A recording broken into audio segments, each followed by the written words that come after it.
श्री कृष्ण कन्हैया लाल की जय।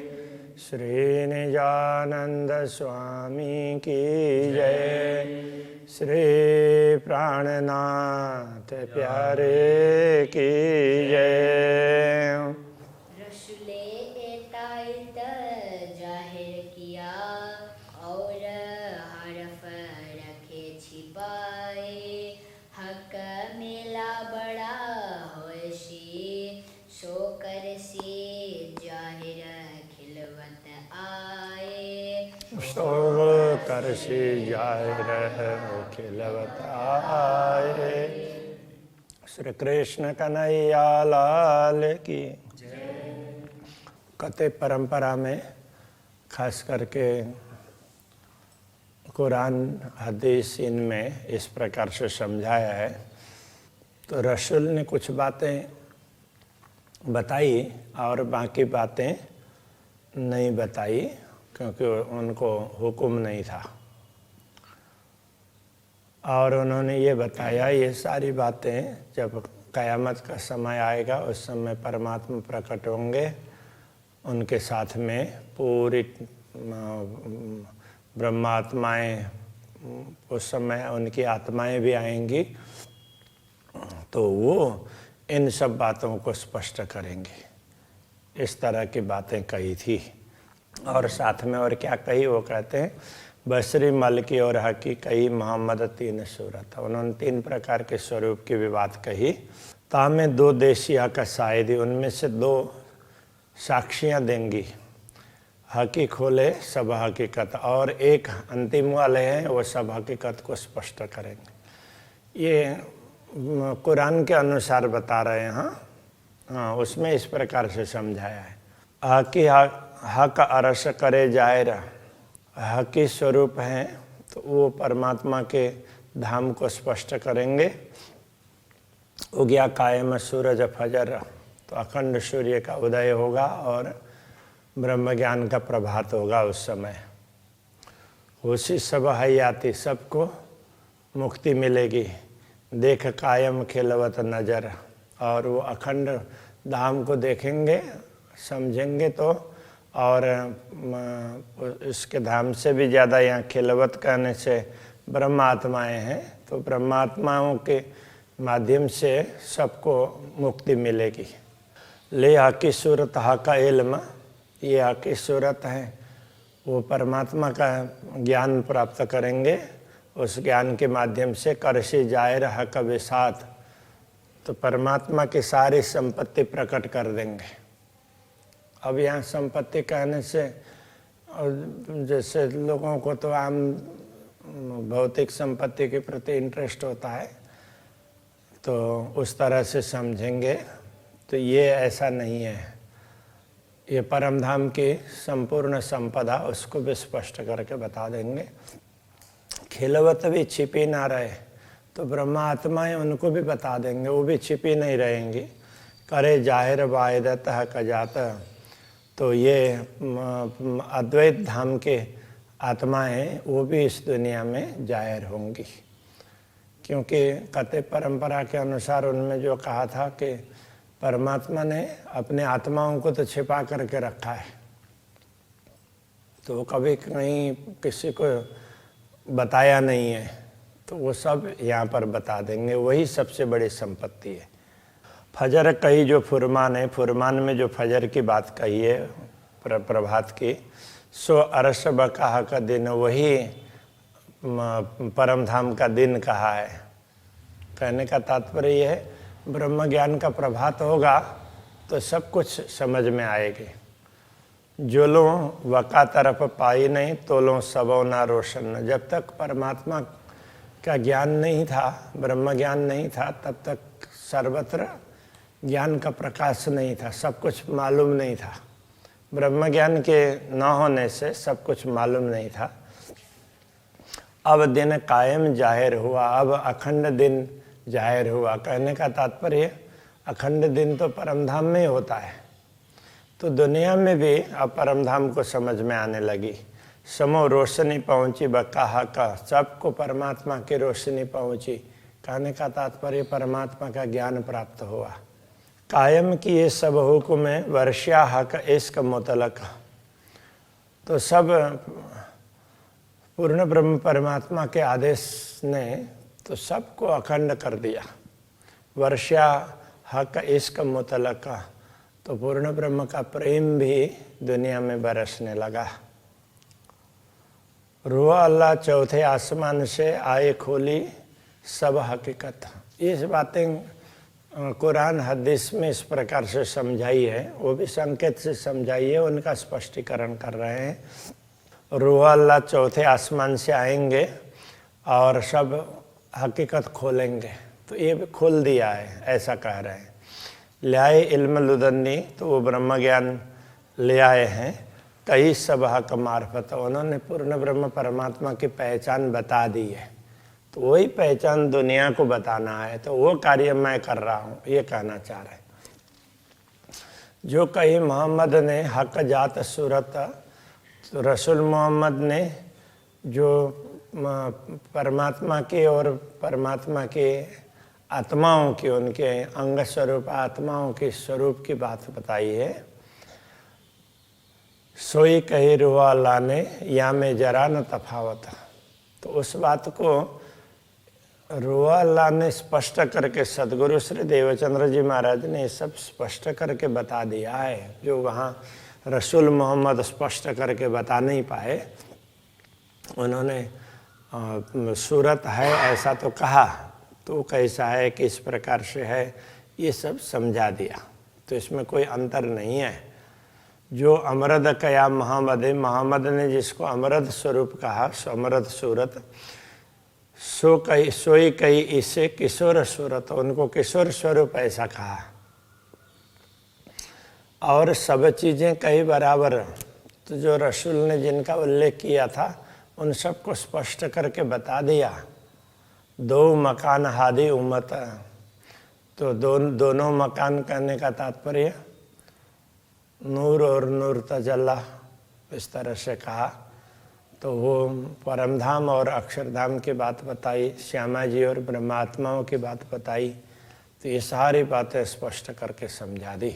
हौज जो ये बाग अरस के, जो कछु अरस विषात, परमधाम में ताल है, नदी है, बाग है, ये सारी बातें बताई थी परमधाम की सामग्री। सतगुरु ने उन सबको हमें दिखा भी दिया।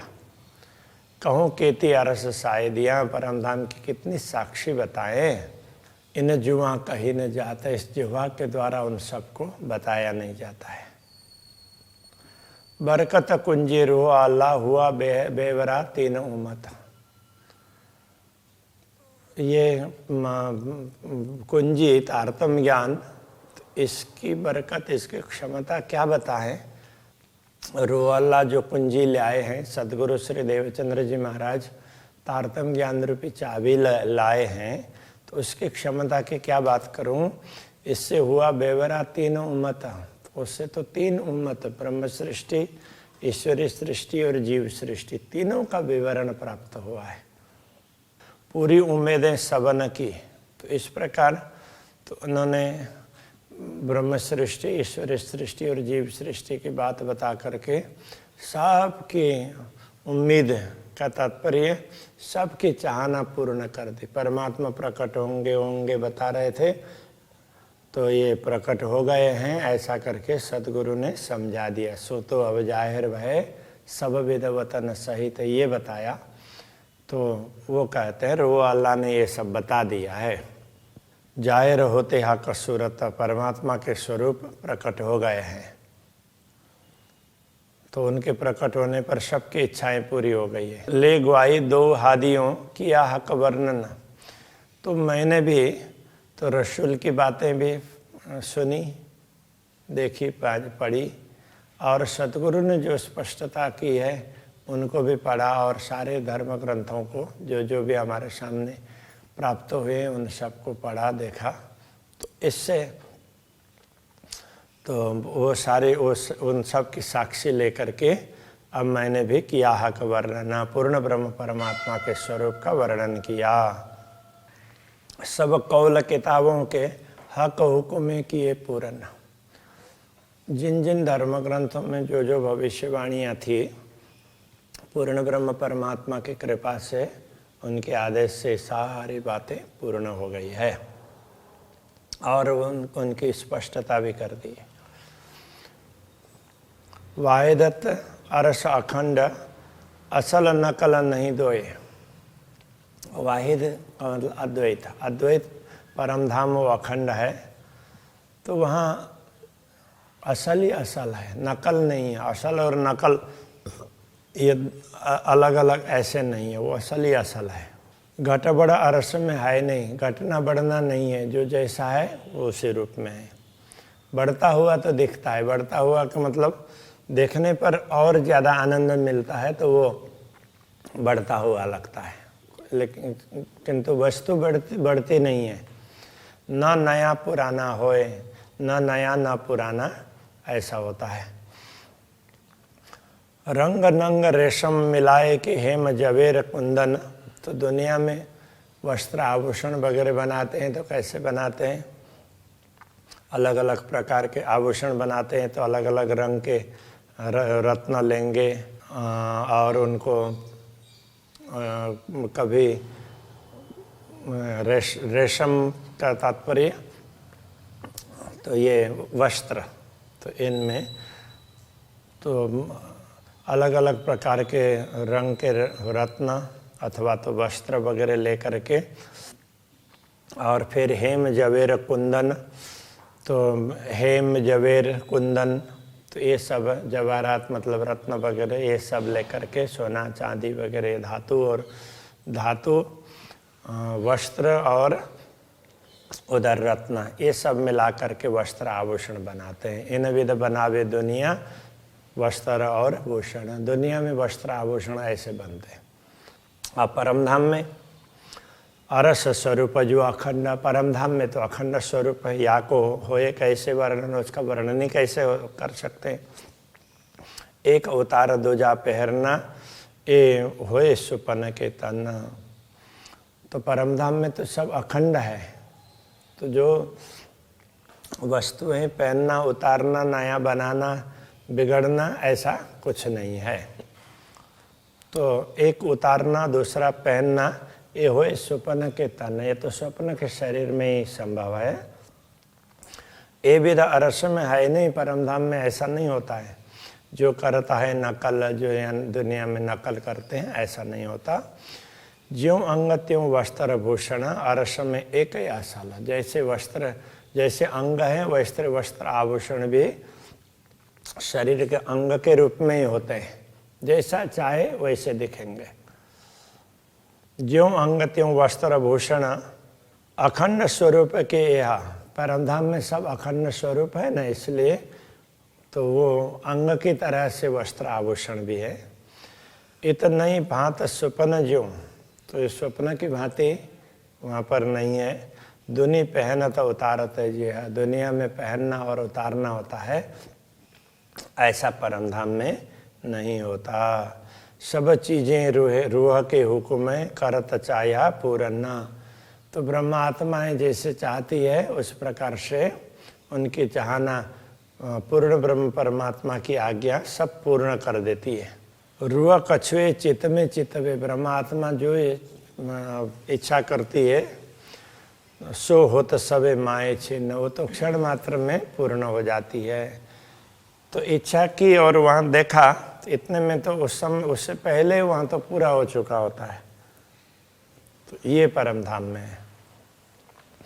ज्यों अंग त्यों वस्त्र भूषण, जैसे परमधाम के अंग अखंड है ऐसे वस्त्र आभूषण भी उसी प्रकार से हैं, दिव्य है, चिन्मय है। तेन सब अंगों सुखदायक, तो सब अंगों के लिए सुखदायी है। तो परमधाम के अंग प्रत्यंग भी सुखदायी है और वस्त्र आभूषण भी सुखदायी है। शोभा भी तैसी धरे, उनकी शोभा भी उसी प्रकार की होगी, जैसा अंग तैसा तिन लायक, जैसे अंग अखंड है उसी प्रकार के उनके अनुरूप वस्त्र आभूषण भी अखंड हैं। हर एक में अनेक रंग, हर एक में एक वस्त्र एक आभूषण में भी अनेक प्रकार के रंग मिलेंगे। हर एक में सब सलूका, हर किसी में वो कोमलता भी मिलेगी, सुंदरता मिलेगी। कई जुगते हर एक में सुख उपजत रूप अनूप। तो एक में भी अनेक प्रकार की युक्तियाँ, एक ही आभूषण में अलग अलग प्रकार के आभूषण की शोभा दिखाई देती है। इस प्रकार से सुख उपजत रूप अनूप।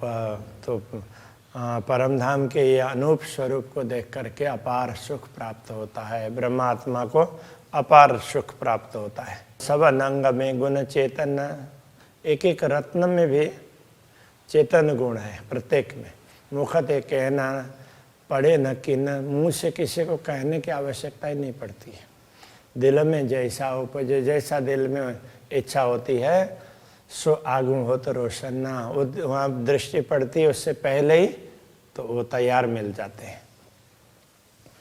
अरस सुख जो बारीक, परमधाम का सुख ऐसे सूक्ष्म है, सो जानता अरवा अरस के। तो परमधाम की आत्माएं ही इस बात को समझ सकती हैं। ये झूठी जिमी जो दुनिया, सो क्यों कर समझे ए। तो दुनिया के लोग हैं, ये तो झूठी जिमी के लोग हैं, तो वो इस बात को कैसे समझेंगे। जेता वस्त्र भूषण सब अंग रंग रस कई गुण। जितने वस्त्र आभूषण हैं सब में सब प्रकार के रस हैं, सब प्रकार के गुण हैं। रुआ कछुए कहे एक जरे को, सो सब आगू हो तो पूर्ण। ब्रह्मात्मा जरा सा भी कुछ चाहती है तो उसी समय तो वो पूरी हो जाती है। अनेक श्रृंगार एक खिन में, एक क्षण में अनेक श्रृंगार जैसे चाहे वैसे होते हैं। चित चाया सब होत, चाहना के अनुरूप सब कुछ हो जाता है। दिल में उपजे पीछे उपजे, जो आगे धरे अंग ज्योत। दिल में तो ऐसा लगता है कि दिल में उत्पन्न होने से पहले ही वो वस्तुएं बन गई हो, ऐसा इच्छा उत्पन्न होने से बनती है। लेकिन इच्छा हुई और उधर देखा तो देखने से पहले ही वो बनी हुई होती है। इच्छा उत्पन्न होने से तो उतने जल्दी हो जाती है, तो उतना संकेत तुरंत मिल जाता है। जैसे कहीं की जैसे इच्छा हुई देखने की, तुरंत ही नज़र जाती है ना, तो उसमें विचार करने की ज़रूरत पड़ती नहीं है। इसी प्रकार से इच्छा हुई तो वो वस्तु तुरंत बन जाती है। कई रंग रस नरमाई, कई सुख बानी ज्योत खुशबोए। कई रंग रस नरमाई, उन वस्त्र आभूषणों में अनेक रंग हैं, रस हैं, कोमलता है। कई सुख बानी ज्योत सुख खुशबोए, ऐसे उनमें से वाणी भी जो बोलना हो तो वाणी भी वो बोलते हैं, और सुगंधि भी है, ज्योति भी है, चमक भी है। ये अरस वस्त्र भूषण की क्यों कौन शोभा सलू की सोए। ये वस्त्र आभूषणों, परमधाम के वस्त्र आभूषणों की शोभा है, उनकी सुंदरता और उनकी शोभा की सुंदरता का क्या वर्णन हो सकता है। तो परमधाम की वस्तुओं का वर्णन नहीं हो सकता। इस प्रकार से यहाँ समझाया। तो महामती श्री प्राणनाथ जी ने कतिपय ग्रंथों की बातें भी कही, उल्लेख भी किया। तो उनमें खास करके अध्यात्म की बातें, परमात्मा संबंधी, परमात्मा के स्वरूप संबंधी उसी प्रकार की बातों को ही उन्होंने लिया, और उस समय के मुसलमानों को ये समझाने के लिए प्रयत्न किया कि देखो तुम हमारी ये कुरान है, यही अल्लाह कलाम ऐसा समझते हो, ऐसा नहीं है। इसमें सब कुछ नहीं बताया है, जो कुछ बताना था वो अभी आकर के बताया गया है। तो उस बात को तुम समझो, ऐसा समझाने के लिए प्रयत्न करते हैं। तो अभी यहीं रखते हैं। श्री कृष्ण कन्हैया लाल की जय।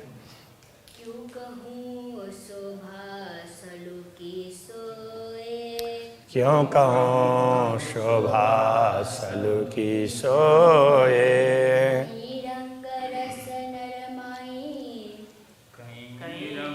रस नरमाई, कई सुख बानी ज्योत खुशबोए।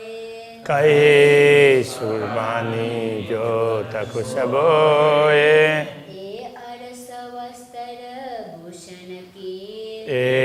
रस वस्त्र भूषण की, क्यों कहूँ शोभा सलुकी सोए, क्यों कहूँ शोभा सलुकी सोए, कहूँ शोभा सलुकी सोए, क्यों कहूँ शोभा सलुकी सोए।